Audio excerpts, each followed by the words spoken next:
دوستانی بەڕێز هەموو لایەک زۆر بەخێر بێن. زۆر سوپاسان دەکەم لەو بارودۆخی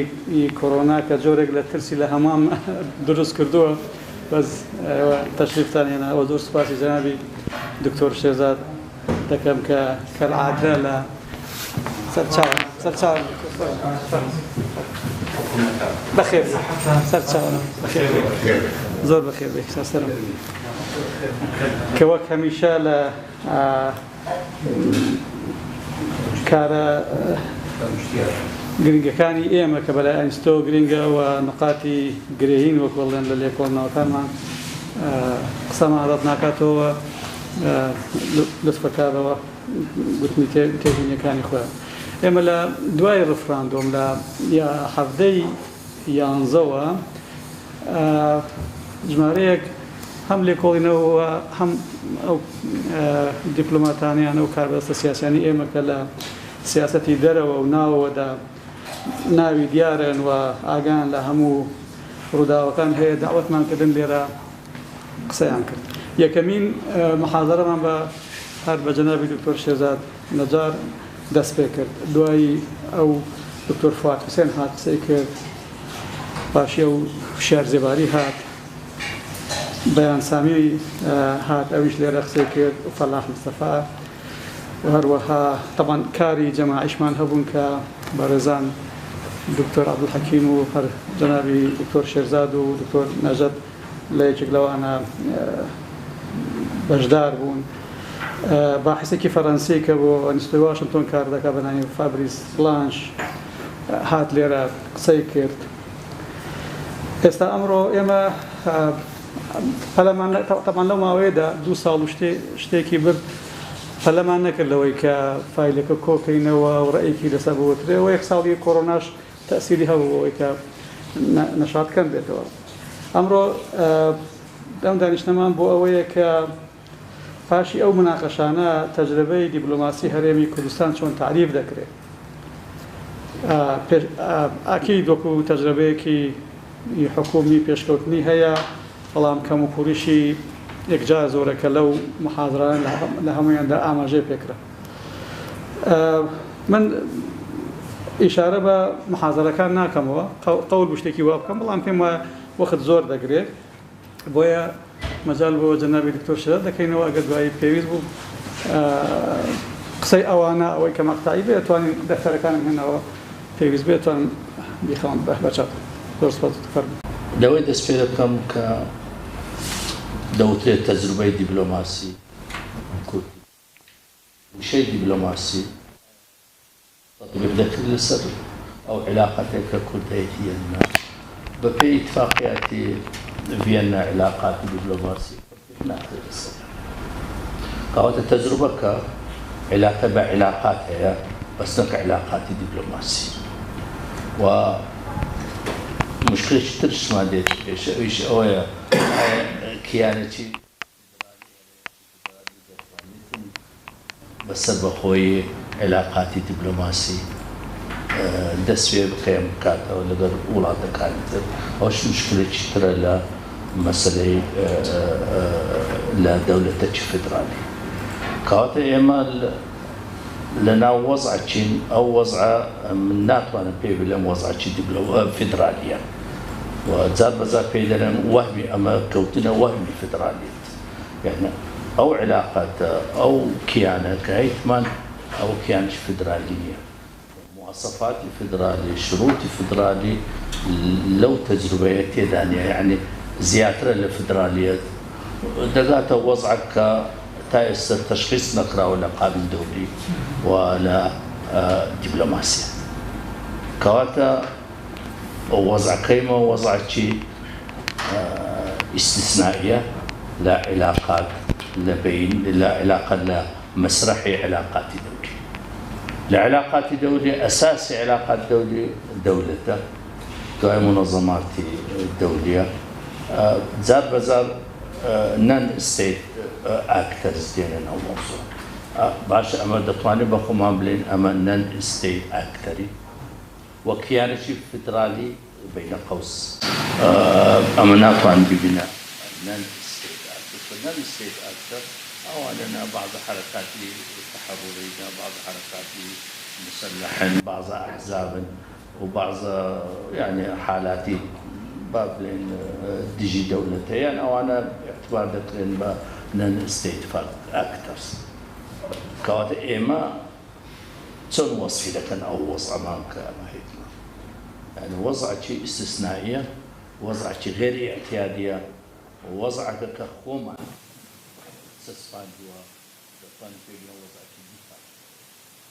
أو دفاع كويا تيجي با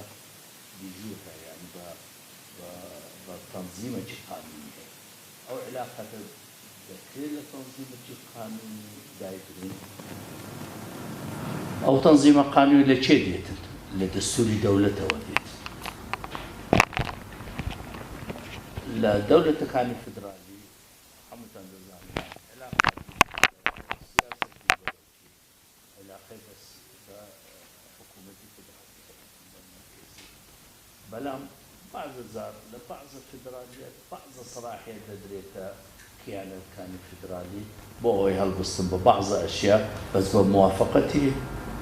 بسم كردن للاين حكومة فدرالي مثلا مقاطعة جنيف دتواني لغير محافظة ليون اتفاقات بكاتن ضرب على الترافيك يعني مرور عمل كان بيانيا لفرنسا ودين لجنيف إجدا كان دواي إيوالي دقائق يعني في استيانا كاتح مروش فيزا ورقدرنو وستانا ورقة شامبي دقائق يعني لألمانيا دريت ولاية كان كدفان بعض ضمن صلاحية الكونيات بعض الاتفاقيات كان لدى يعني تكاني كل فدرالي لضمن اختصاصات الكونيات فلان بموافقة حكومة الفدرالي كواتا كيان الفدرالي بشيوي سربقوي تواصل تواصل ناتواني أو علاقات حتى كوبيك لكندا أيش عيني بيجستي بسم كردن بشيء وكل شيء وكان وأوفيسات يعني هي لباريس كردت يعني تايبت مدى بعلاقات ثقافية فرنسية كواتا لروي تنظيم قانوني إما بس يك مادة من يك فقرة معنا إلى مادة 66 كذا ليتن يعني محافظة حيرما كانوا محافظة دتوان لسفارة أوفيسيال هبيتن ومسائل ثقافي و يعني ديفلوبمنت المالي لا تجربة خومان تجربة هرم كردستان لو فقر استفادة عليك من جاي تعجب له استفادة عليك دو برز وزير خارجية العراق دو جانكو مفروض أما مسألة بورجن وتطبيق كان رأس اعتراضات هي بس ديفاني لدستور نسراوة بيستش بقانونية بيستش بموافقات يعني أو صلاحيتي وزارة الخارجية بيستو أو أوفيسانة بكرنا وإيهالي لكردستان لا سفارة بكرنا طبعا مشاكل تري هي بلما لو نظرية ودايم تواني أو مسألة كواتا وضع لبين كويسة وضع الدبلوماسي هرم وضع شيء زور استثنائية وزورش يعني متسدارة نتسباو كان نتسباو دتواندري بروخيت هالبوشيت ومحاولة تكريها هالبوشيت يعني حكومة عراقي محاولات السرية هبوا كوا أو مكاتبنا أو أوفيسانا كنيونراتي هذه بكردستان بيدرين نمية لولاتنا ووضع نيونراتي هذه لولاتنا وضع دبلوماسية يعني اعترافي بينكراوة وقت مكتبة تجارية أوفيسة شركة كرايتها ولا يقدر اتصالات ذكر كاوتا دتواني بلا زيادة أوفيسة لبو public relation لبو علاقات عامة نقل ودبلوماسية حتى أو لقاء أنا ذكر الناطن لجير تتري دبلوماسيتي حسيك لازمني تتري علاقات حسيك بس نقل دبلوماسية وقلت أنت دبلوماسية تنظيم كراولي اتفاقياتي نيو دولتي معناه ويا أما قبل تجربة دبلوماسي ناجحة تجربة دبلوماسي زور باشا لا وهمتش تجربة باشا علاقات باشا أوكي احتمال وعلاقات شخصية بلام علاقة بالدبلوماسية دي سند علاقات الدبلوماسية لازم لبيني دو فاكتور دو أكتر بيت هادو كم محترم أو تمام تسالاكي معناها بس أو تسالاشيا الرؤية سايو تنظيم نكراي وتوشي ربما تسندين مشاكل جديدة وزائدا أوانيك أو إشانة لكن مسألة اختصاصا يعني عيش مشكلة معناها أوانيك لو بارا يشتكر لو بارا كان يعني نقصانيان هي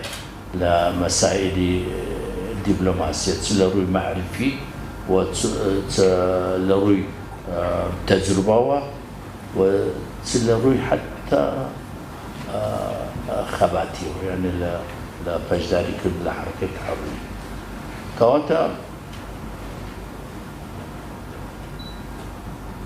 أما لوضع شيء بيستي بمعالجات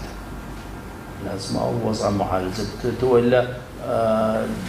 يعني تجربة احتمال بفعل اكشن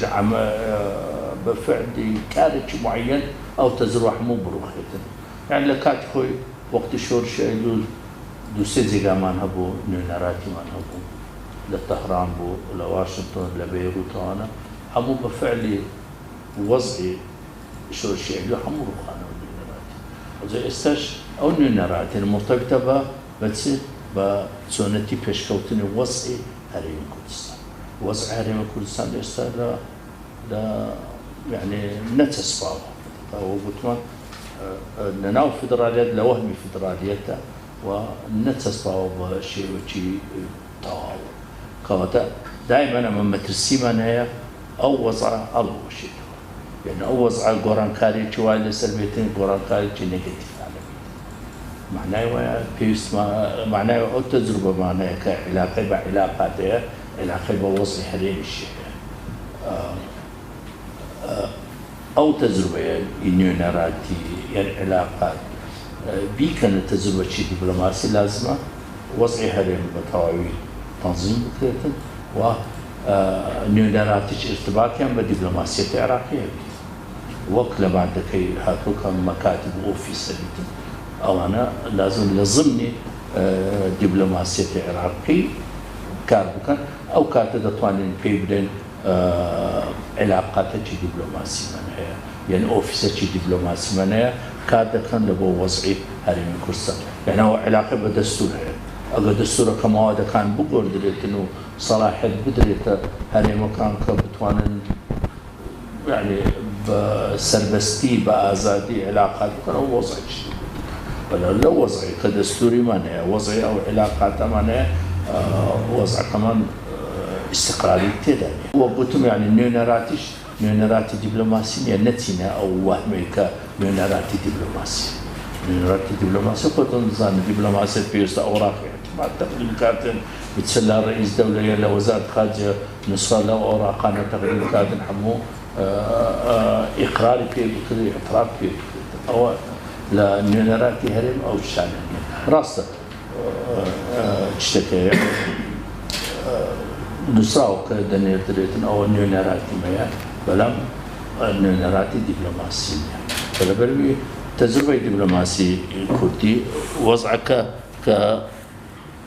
زيادة علاقه ب public relation هي لوي علاقه بدبلوماسيه لستر او نيونراتي اتصالات ذكرتن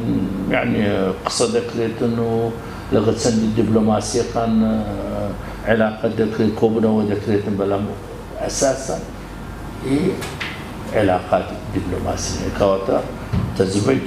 تجربة هرم كردستان لعلاقات الدولي تجربة كعلاقة بيودي بتنظيم قانوني دبلوماسية يعني علاقة ب public relation هي وزور سپاس. مفهومی دیپلماسیت ام قسانه زور راسته بلام ئێستا تەجروبەی علاقات کە علاقات دەبێت جیاواز بێ علاقات لەگەر مەسەلەی دیبلۆماسیە توشتی جیاوازن علاقات بەشەکە لە دیبلۆماسی علاقاتی سیاسی بەڵام لەم فترەی کە لەم 15 ساڵەی ئەخیردا مەفهومێکی تر پەیدا بووە لە ناو علاقاتی دووەلی بە تایبەتی کە شەڕی دژی ئەرهابی جیهانی پەیدا بوو یەکەم جار کە بوش ئەعلانی کرد حربی ئەرهابی جیهانی لەسەر ئاستی جیهانی زۆر وازح بوو لە قسەکانی کەوە ئەمە شەڕێکی جیهانیە و مەسئولیەتی یەک دەوڵەت نییە بەڵکو مەسئولیەتی دەوڵەتانی دنیایە کە تووشی ئەم ئافەتەی ئەرهابوونە و لەگەڵ ئەوەشدا نەک هەر دەوڵەت بەڵکو نەن ستێت ئەکتەریش ئەوانیش ڕۆلێکیان ئەبی لەم مەسەلەیەدا و ئەم بەبیرم دێ لە کۆفی ئەنان وەکو سکرتێری کۆفی ئەنان لە خوتبەیەکیدا لە ساڵی 2002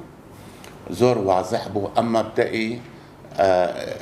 دەوری ڕۆلی نەن ستێت ئەکتەرسی دەستنیشان کرد بوو کەوە چۆن دەبێ ئەم نەن ئەکتەرانەش نەم ستێت ئەکتەرانەش ڕۆلێکیان هەبی لەم شەڕە جیهانەی کە هەیە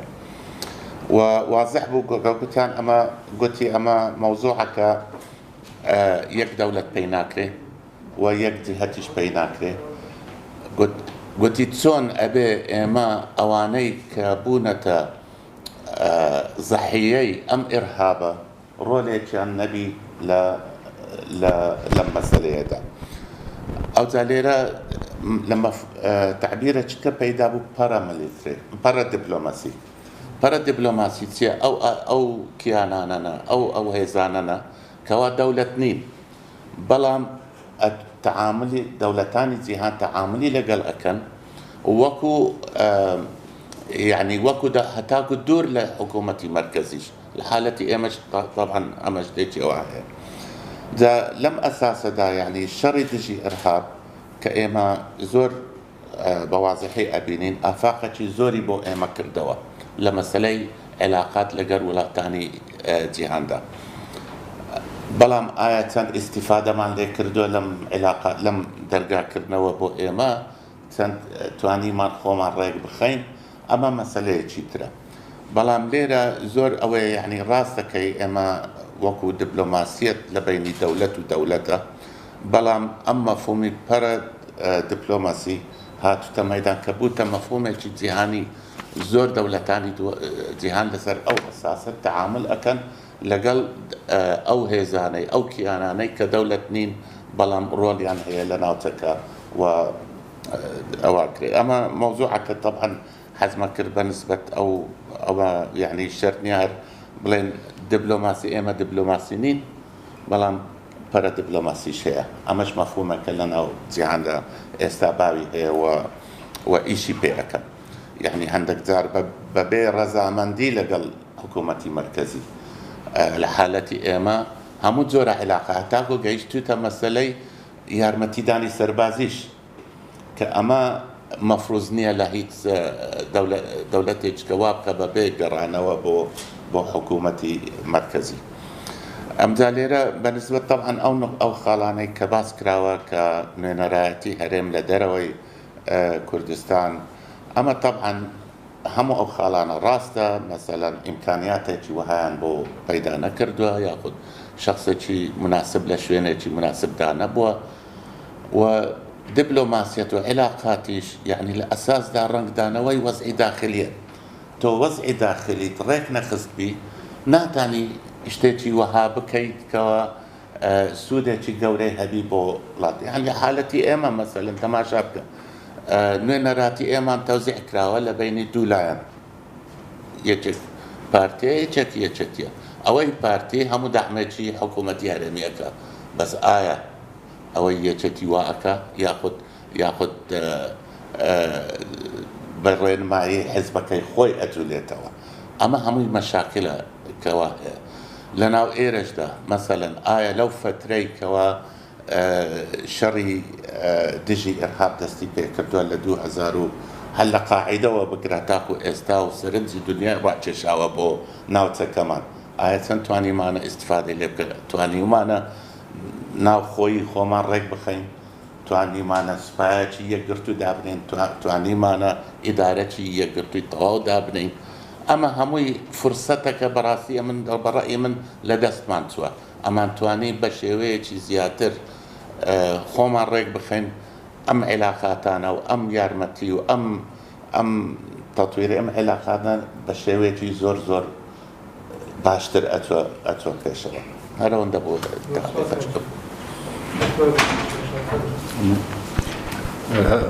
منیش سوپاسی دکتۆر شێرزاد دەکەم بۆ ئەو بابەتە بەڕاستی ترسام گوتم مەدحی دیپلۆماسیەتی کوردی نەکە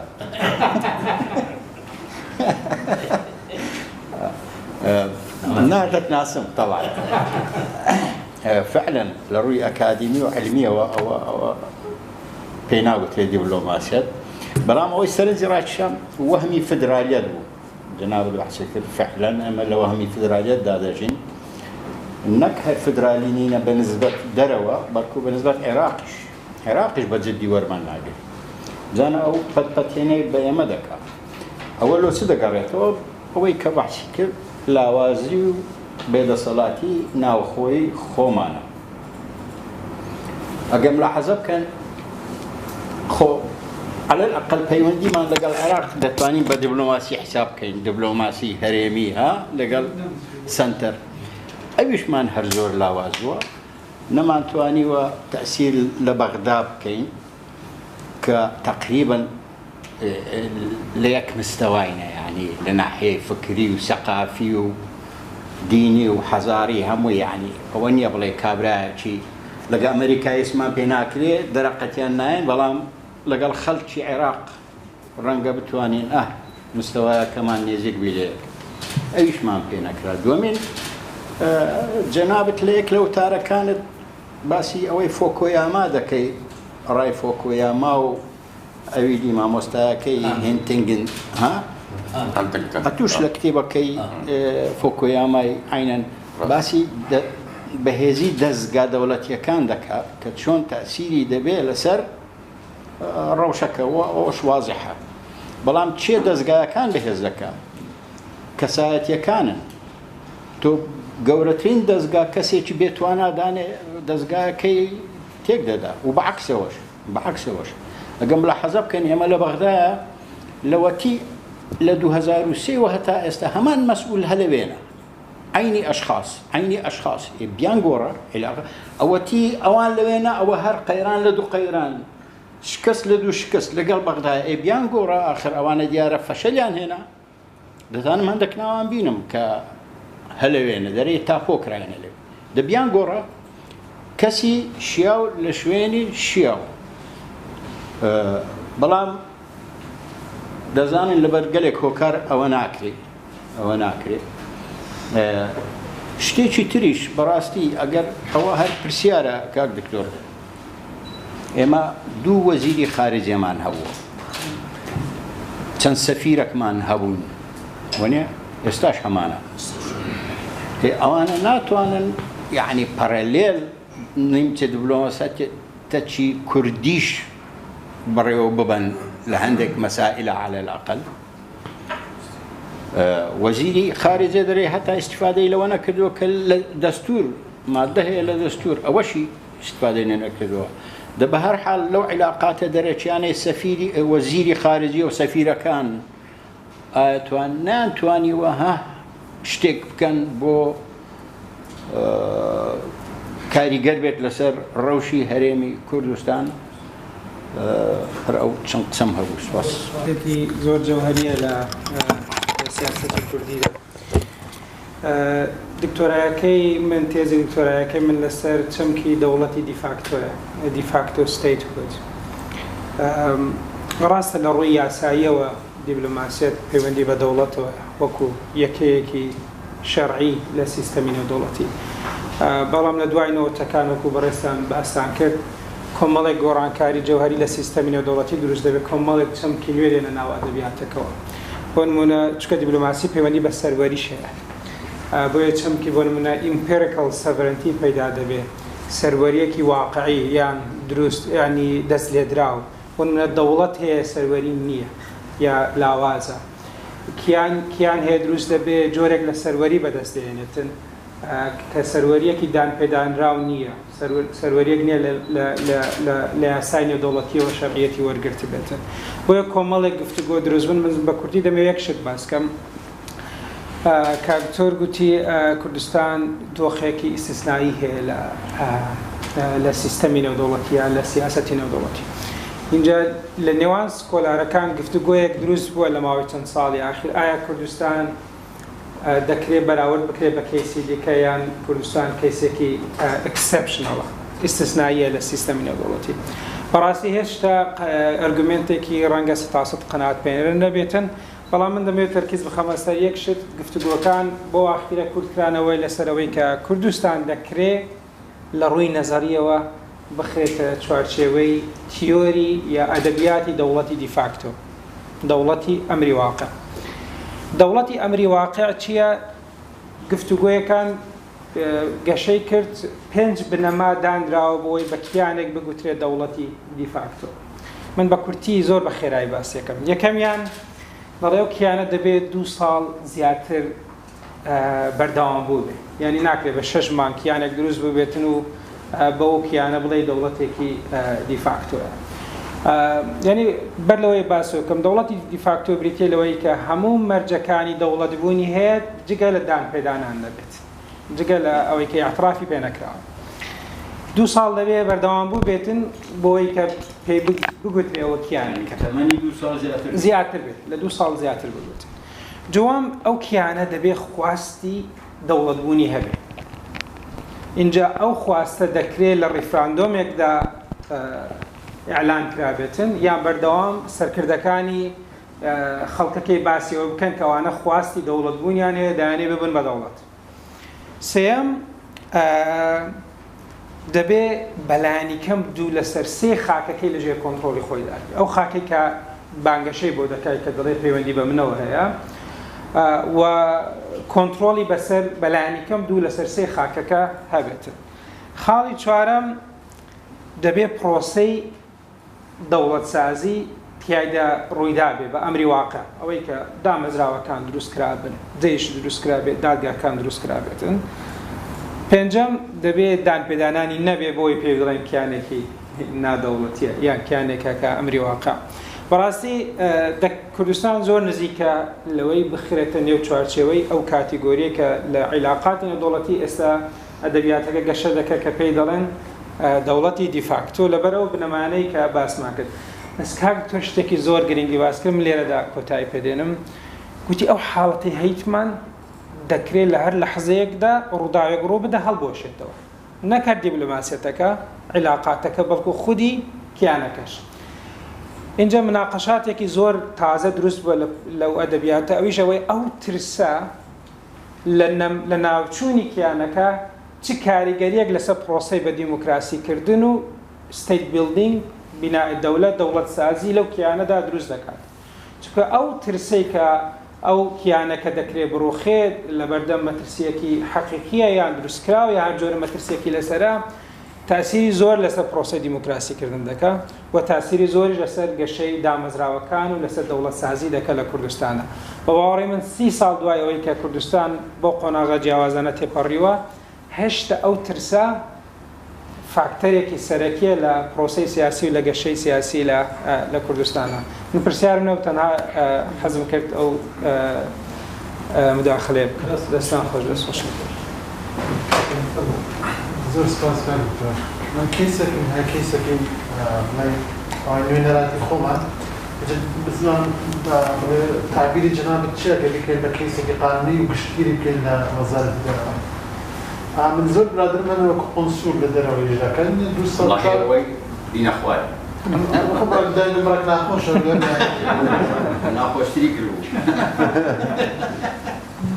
ئەنجا ئەوان پاسپۆرتی عێراقییان هەیە کار 4 ساڵ لەوێ دەبن 2 ساڵ دێنەوە دوای لەڕۆنە بە وڵاتێک ئێمە کەیسێک هەبوو لە حکوومەتی خۆمان ئەوەیە کە گۆڕانکاریێک بە نوێنەراتێکی حکوومەت بکرێت ئەولەویات بۆ ئەو کەسێک لە لای خۆمان کە پاسپۆرتی وڵاتی هەبوو ئەو برادرە پاسپۆرتی وڵاتی نەبوو و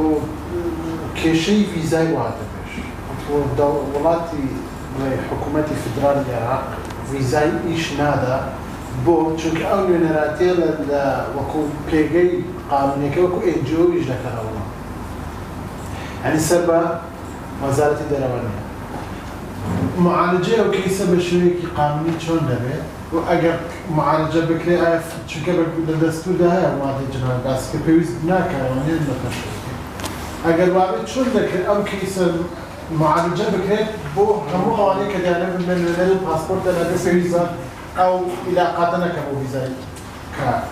بۆ ویزای ویش زۆر سپاس کاک سەرۆک مەبەستی بۆ گفتوگۆ بۆ هەندێک وەزع بۆ هەرێمی کوردستان گەیشتۆتەوە کە ئەگەر قبوڵ بفەرمووی هاوڕای بەڕێزیانم هەتا ئێستا کورد نەیتوانێت ئیستیفادە لەو هامشەرکە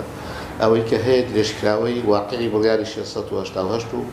گۆڕانکاریەکانە کە مجتەمەعی دەولی پێویستی بە جۆرێک لە ئیرادەیە یا تەعامل لەگەڵ کیانی نادەوڵەتی و هەتا دوایی بەڵام بوونی کورد لە چوارچێوەی کەسایەتی یاسایی نێونەتەوەی گەلی کورد ئاوای ناودەبینین لە چوارچێوەی مفرەداتەکانی تایبەت بە قانونی دەولی و لەقەکانی لە چوارچێوەی قانونی حەرب زدی ئیرهاب لە چوارچێوەی ئەو بڕیارانەی کە تا ئێستا دەرسن لە سلمی و ئەمنی دەولی تایبەت بە سلم و ئەمنی دەولی و کە ناوی بەغدادێ ناوی هەرێمی کوردستان و ئەربیلیش دێ لە چوارچێوەی تعاملی مەبعوثی دەولی و ئەو ڕاپۆرتانی کە بەردەوام تەقدیمی دەکا و ئیشارەتێکی جۆرێک لە هاوسەنگ دەدا بە تعامل لەگەڵ مەرکەز و لەگەڵ هەولێر لەو تعاملە جۆر بە جۆرانە وەکو بەڕێستان فەرمووتان دەکرێت بڵێن ئیتر عیلاقەتێک هەیە لە چۆن تەکیف دەکرێت لە دنیای هەولێرت عیلاقەتێکی بزاوتێکی بەردەوام هەیە جوڵەیەک هەیە تا ئێستا مجتەمەعی دەولی لەگەڵ هەموو گرفتانی کە هەنی ئەم تعاملە بەڕێی من لە محیطە دەولیەکەیدا ولا أصل يبقى تنظيمي دولي متمثلة بالرئاسة من حضوري هي وتا اتحادية والتواني تر أوي ككيشيا أستاذي برز أماجي ذاك كيان جيجا لو نظرياني دولتي فيدرالي كيان كان خويان تاشوير توان تمتع كان بسياد بشكل سيادي خارجي فيدرالي توزيع السلطة وسيادة لا أقصر معناه إذا أستاذي برزم وقف الميان تاشوي إمام التمتع بمدكين وتاشوي لرجل السلطات اتحادية والتمتع دكين كيش مجلس اتحاده فيتوك بكمال الشدة بنينو بتواني ريجر من لو يجرشتك مسي مصالحي هليم تقليمي كد لا يوراي بدين أو بلام وحدي سيادي داخلي من كنيا جولتين كيشيء اللي بردم هالصوراني برسي دبلوماسيتي كردية علاقاتي كردية تيوي بيوندي بأمنه وهي بيوندي بعلاقاته وهي بيوندي بلان استربازي وأموه يا لبروي من قبلتين إشكاليات وراي ممارسة عملية ديفاكتو كبما مجتمعي دولي أقل روي عملية بيان تعامل لقال كيانكي هريمكي فيدرال كان ببيعوا يمسي سيادة وبرجوندي إقليم كان أما دارزة ودكتوري بيلدرية برام نبوني وحدي سيادة داخلي مان كالراسي لأني مان يعني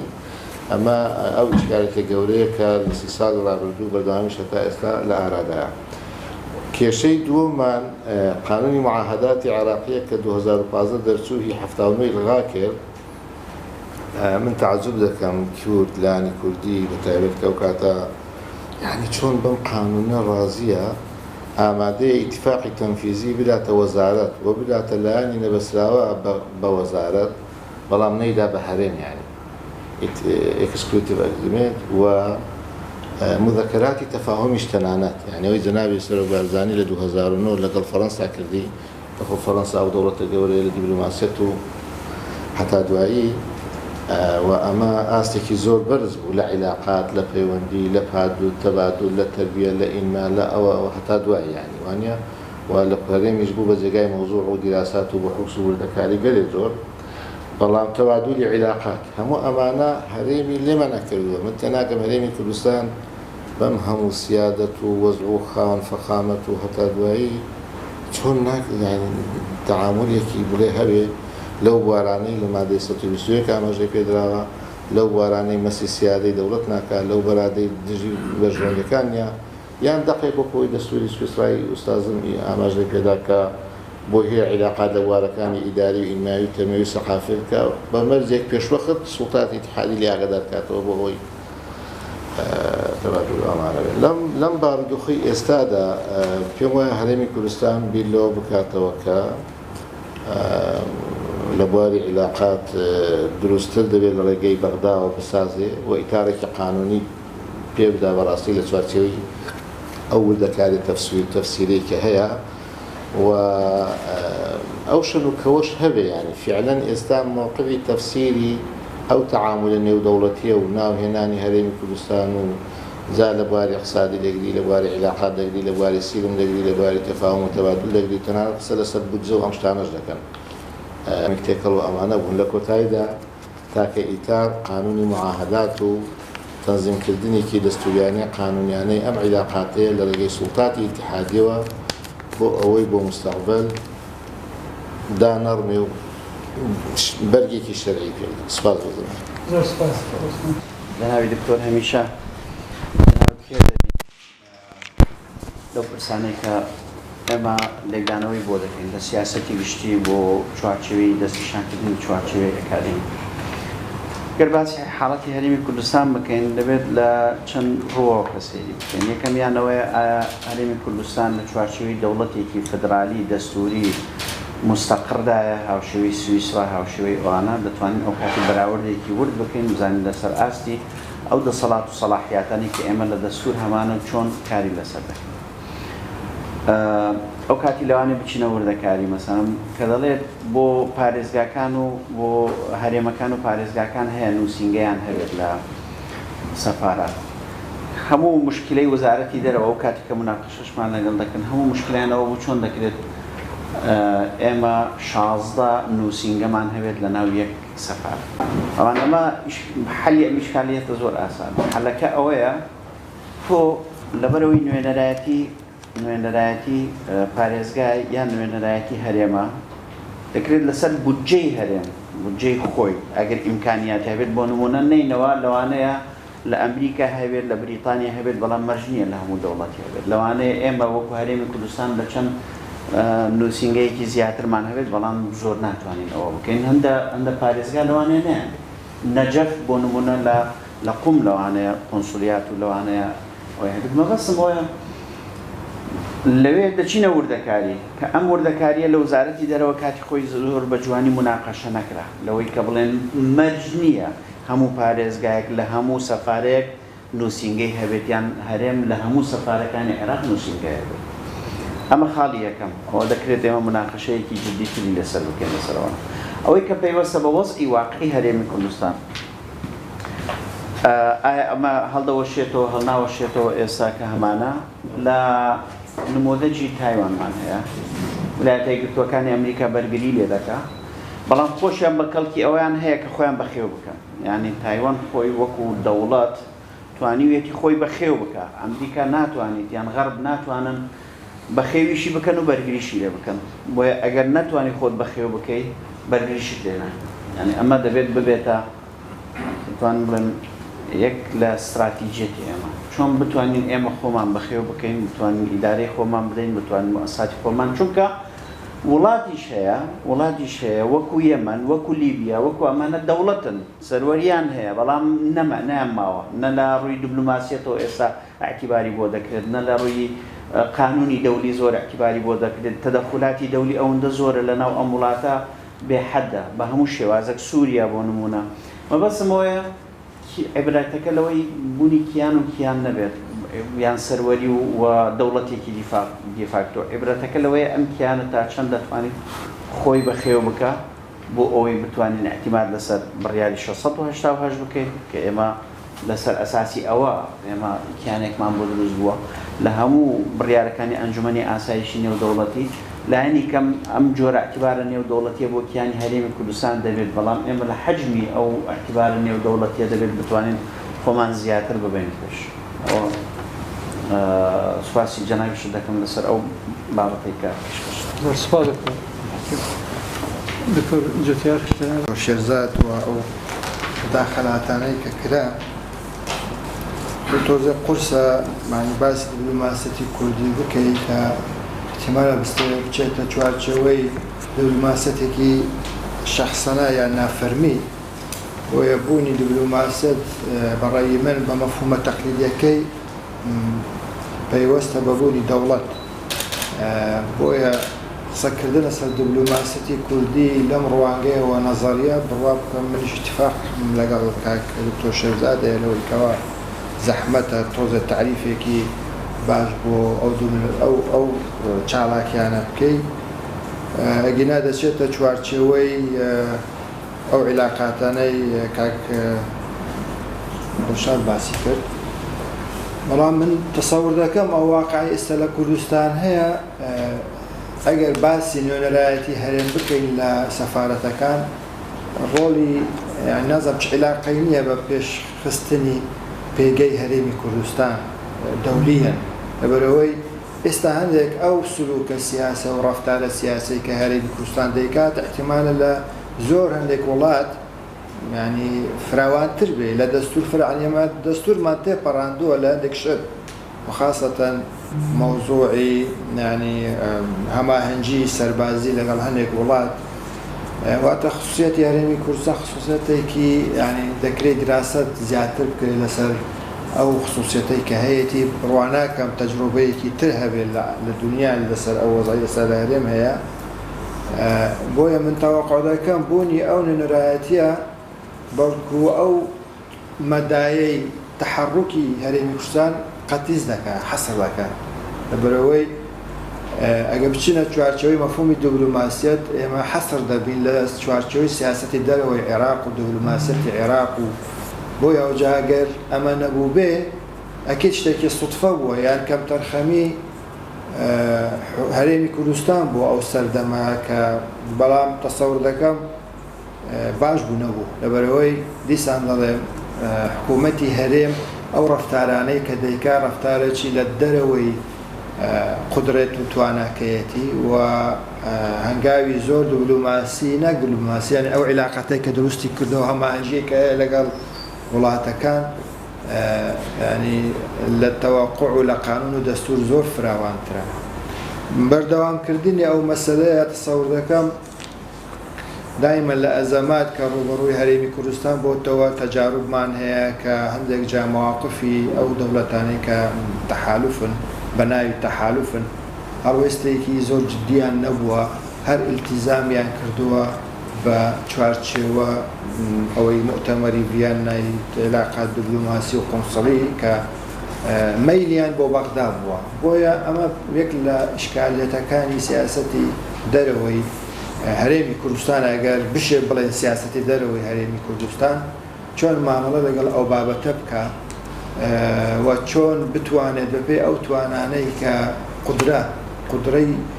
حکومیان قودرەی دەسەڵاتی سیاسی بگونجێنێ لەگەڵ ڕەفتارەکان لەسەر ئاستی چ ناو خۆچ دەرەوە بە تایبەت و بۆیە من پێم وایە دەکرێت زیاتر دراسەتی ئەم وەزع بکرێەوە نەک وەکو مەفهومی دیپلۆماسیەت وەکو مەفهومی ئەوەی کە هەرێمی کوردستان چۆن خۆی بپارێزێ لەو ئەزەماتانە و بە تایبەت ئەو مەنتقەی ئێستا ڕوبەڕووی زۆر لە کێشە و گرفت دەبێت و ئێستاش ئێمە ترسمان هەیە لەوەی نزیکبوونەوەی واشنگتن و تەهران چ زیانێکمان پێدەکەوێت یانێ واتە لێرە پێگەی هەرێم دەردەکەوێت بۆیە بە تەسەووری من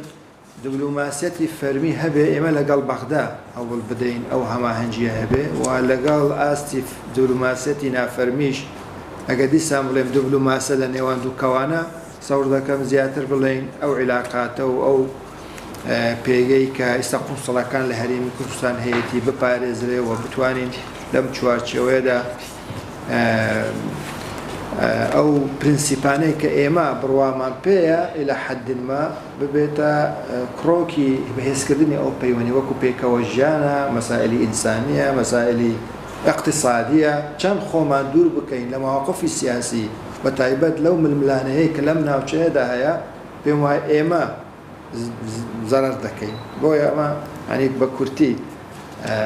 وتم مداخلە بکەمەوە زۆر سوپاسی بەڕێستان دەکەم دەرفەتەکی خۆشش بوو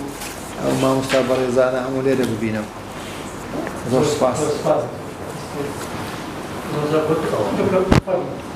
مستقبل ممكن يساعدني بواحد تربري وفكر أن همو أوي بشكل دبلوماسية دي يعني السياسة الدولة دي يسرع هذا هاي سباسيو دي أم بقر سر جوهرة بس حشتي وبيش دولة فيدرالية عندنا قالوا دولتك شو خد بس ما جبنا بس قالوا دولتك هي جبناها فيدرالي بق دولة العراق ده مش كردها برد عراقي بكردها كتير شو الراسي دي صار دولة العراق ده هيك دستور عراقي بله هاتينا بدولة فيدرالي بس تشتكي وفيدرالية فهمور تونه يبقى شيء قال جم دولة عراقينا وشوال جمع كردها يك برايم اگر ما قال سر شوي فيدرالي كرنا كردستان بيروشنا دولة العراق كرد ام جبينا وينير العراقي دو حزار دواد دماها دوازداد ل لندن ام جبيان جبونا روش زينتها عراقي وهروها جبيرجي لسر فيدراليتي هيك عراقي فيدرالية رولين بشي هيك الفيدرالية يقولوا أن بي داخل دروجة يكشمل دمها دوازدادي از قبان دكت بيسو چند لهذا كاد مسعود لقال چند برادرين دن شون طهران دي طهران دي يرجع از بيجن رجع يكشمل رجع چاشمه بدل بدولتها إيراني مجال دا جبونا دولة جبونا فيدرالي كرنا عراقي دولتها كردستان هاتن برادرين كي دولتها إيراني لسير فيدرالي كرنا كردستان الراس بس تبيتي خن دستور أو أيمانا جابوا دو حزار دوادي دوردي رجناك تايبتي هاو جاد قد رجناك فيدرالي رجالي كردادي باشتار بون كاك سامي كبرادري ميدي وحشيار وهروها جينا بوان اجي باشتار بون ما بسر فيدرالي اخفتن وانا قوت ويجي في نادي قام بفيدرالية عراقي نه فيدرالية عراقية دولة فيدراليات العراق برسفا ما أويك عندامي باشتاري كرد ماكو خمناكي وشد فيدرالية شي بكن أو حقي وي بس إما يك فيدرالية كرد خلاص نه فيدرالية عراقي السربي بيرو باوريا في وان دي بيرو باوريا ما دي جويشا حتى بدقة بزيادة هيك بترنجي باوريات العراق وأحزاب عراقي شي سني شي شيعي بفيدرالية كردستان وفيدرالية عراقي جنو إيجي خوب خابي كيف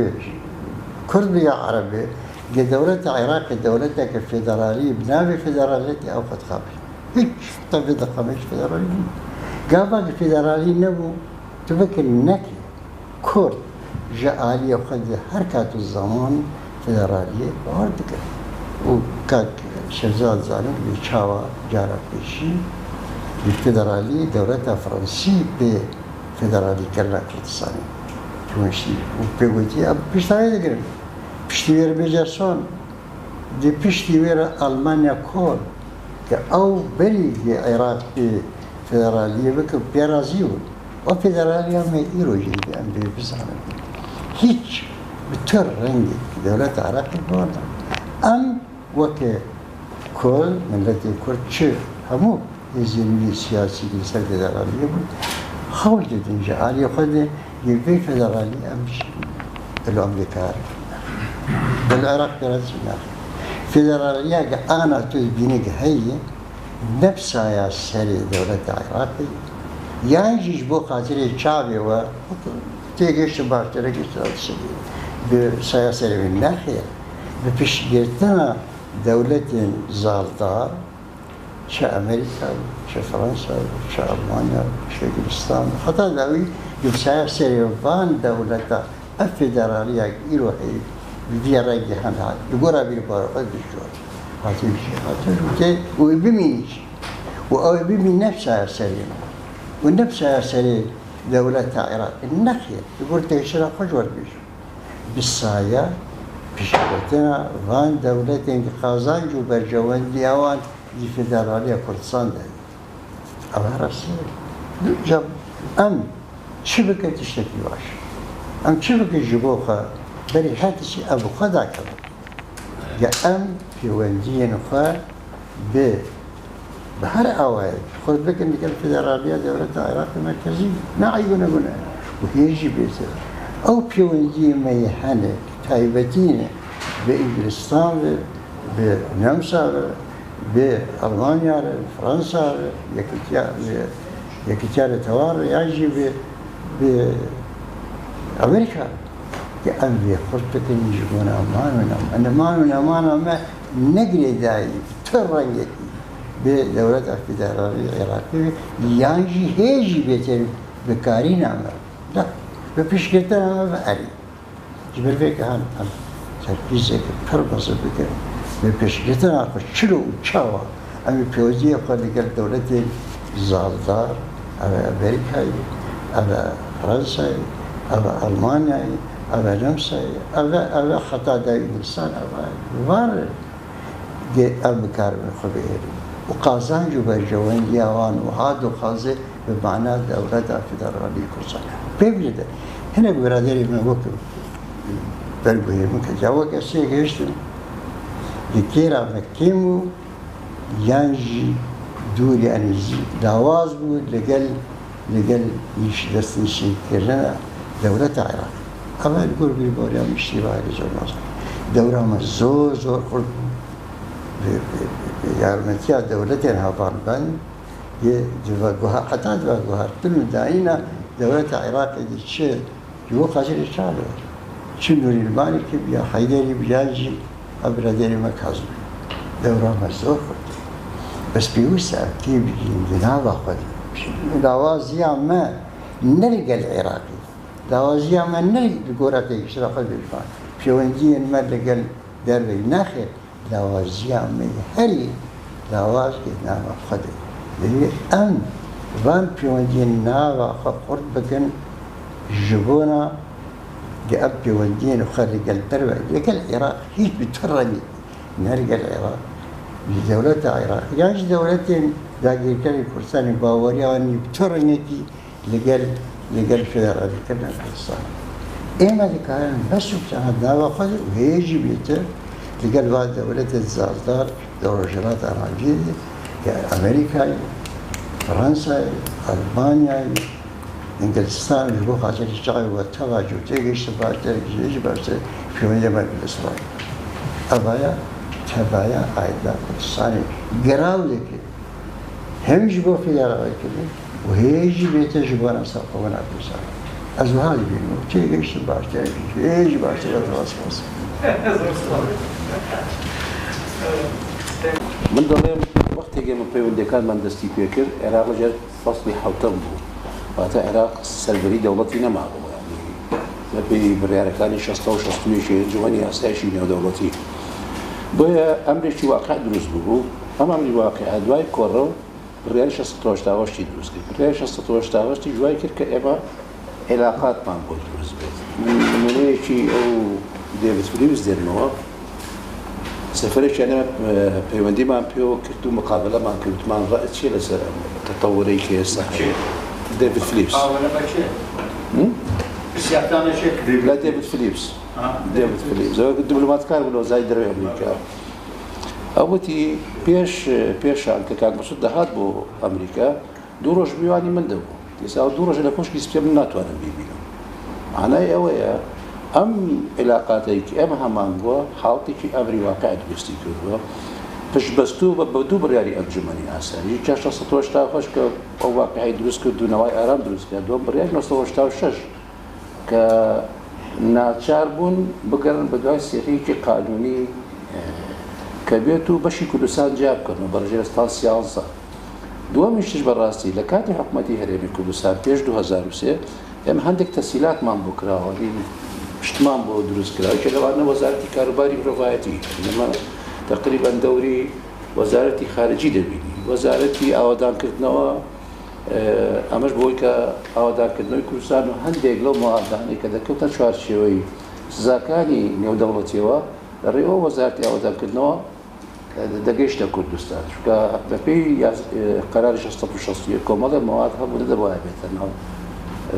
هینەوە ناو عێراقەوە خاڵێکی تر کە ئێمە دیسان کە عیلاقاتمان بۆ دروست بووە دەوڵەتی عێراق وەکو دەوڵەتی خاوەن سەروەری بوونی نەبووە بەس جەنابتان سیر بکەن لە 2003 لە مۆتەمەری لەندەن لە مۆتەمەری پاریس تەنانەت کە کۆڵن پاوڵ بەتەما بوو یەکێ لە دەوڵەتانی عێراق بکە بە هاوپەیمان تەماشا کرد هیچ دەوڵەتێکی دراوسی عێراق نەبوو بە هاوپەیمان بە ناعیلاجی کورد بووە بەشێک لە هاوپەیمانی کورد هاوپەیمانی کرد لە پرۆسی ئازادکردنی عێراقەوە و پاشانیش ئەمریکیەکان پێشەوەی کە عێراق بڕوخێ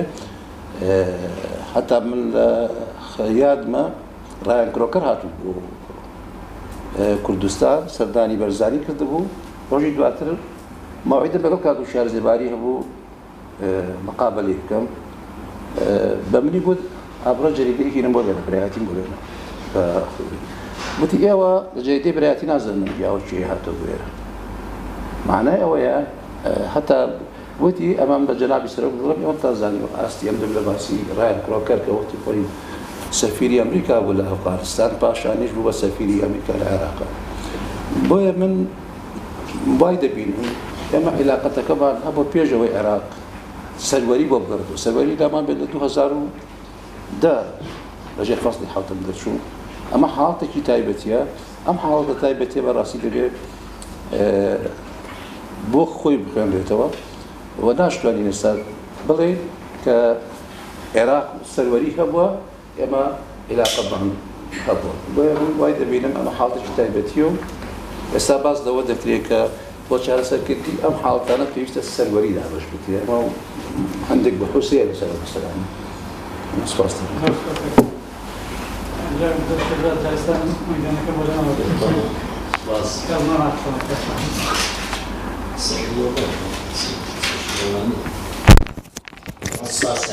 سپاس ڕێزان دەکەم کە پەشداری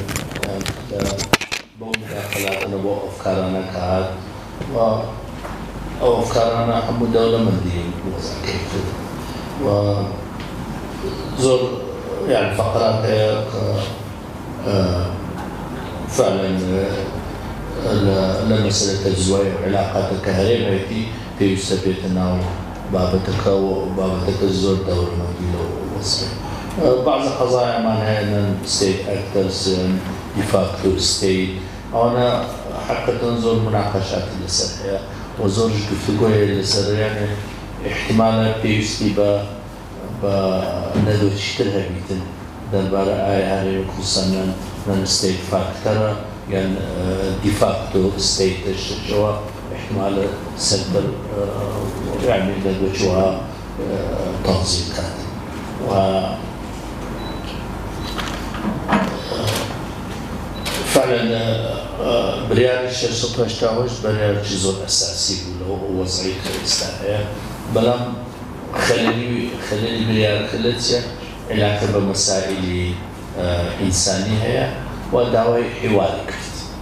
يعني حسبنا كل بلام أنقاو جزء مهم زوج قوربوا له كقضية كردية بيت الكيشة وأوش طبعا علاقة بقضية عراقية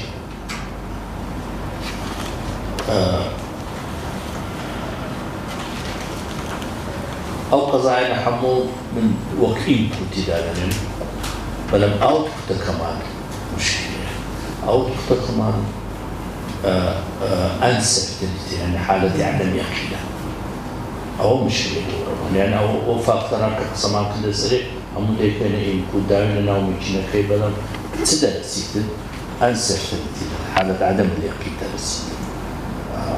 أوش إشكالية جنابي دكتور محمد بحثي كرد محمد صاحب زون بحثي كرد كوا مشكلة ما لغا العراق ولغا دولة تكاني مشكلة من ناوخو ما مشكلة كي ناوخو لناوخو لنا إنبوت ما لغا ناوخو من بموحدين نبيتن أو تكمان لاواز نبيتن و علاقه بها وشان او مساله ل 2015 من بحث كل دراسه تكون ابو مركزي هرم كردستان للسياسه الدولتي حاله عدم يقين وتاسع حاله مستمره كواتا حكومه هرم بيوستا معالجه معالجه انتباهات لبو اوت كلو وضع هرم حالة ناياتينا لو ناتسبيت طبعا علاقة بزور فاكتور أنا أوش بيوستا مثلا ندوة شيء سردار بين وبحثي من زور سوسفاستان دكم هم سؤال الشبو تزاني مسألة مسألة فيزا خود تزاني علاقة بالدولة كان هي شخصك مثلا زور زاربو دبلوماسية ترشيح كراو لو دولة تشتر ولا دولة كيتر موافقين دعوة كبيبت الدبلوماسي ده إخويا بعض السفيرة كان سيفيا كان لو دنيا لو دولة تشتر أو موافقين لازم سفير تشتر سيفيا تشتر دطان زور اعتيادية زور اعتيادية موافقة دطان موافقة درجة بالضبط وزارة خارجية بحثان كل لو وزارة خارجية تعيينات يحصي يكون يحمل علاقات الشخص بالسفير الدناس استاش سفير بعسيتش مظبوط ويسام الشوار قشتيا وسفير ونق سفير ومدير المكتب وزير خارجية دبواب وزير بلى دبواب وزير يكشتر عيني كردا عيني بحسي بوا مدير مكتبي طارق عزيز بوا لا وزارة الخارجية ما مديري خدمة خارجية ووزير شي حكومتي يكون ذكرى كامل يكوني أولاي في بغداد وقت صدام وزير شبوا ديجي حركة كردي بوا دو من دارشي تعيبون لوزارة الخارجية باجو رزاش كواتا وزارة الخارجية اعتمادي لسر ما كان كبتوانيتن للدبلوماسية الكردي بتوانيتن الشقوان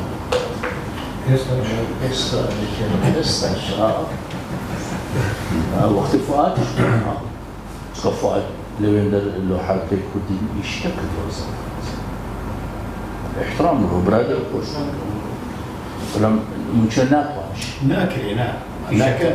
بلد دطاني بس ريت شبكة بس يعني دوسي مناظري باجدار نيتري دوسي كونسلي فاكت وكال كوشتر اللي يجبور دزان دطاني لو صد كسانة مثلا دطاني بس كسي مناظر دار كفاءة يعني بيتم قدرة يعني بيتم دطاني يعني القزم السبعين أغد دولتي كردي دا مزرار كين أو دبلوماسيانا كدطوان النيونراتي أو دولتي كان أوانا أو أشخاص كان كباك جراوند يعني وزارة الإرادة يعني لوزارة خارجية زي كده فقر مادة صوتو بستير مشكلة كبيرة مشكلة بيوزو إنيشياتيفي لوزارة نعملي وطبعا شو الاستقامة كأوان يسر أبو حسين تقديم كردة بن وزير المفوضة قائم بالأعمال يد بن السفير زان ترشيحي لسه سفيرة كامل زان شيتي ده إعلان كراو تزميت كراو شيتي ده زور سباستان ده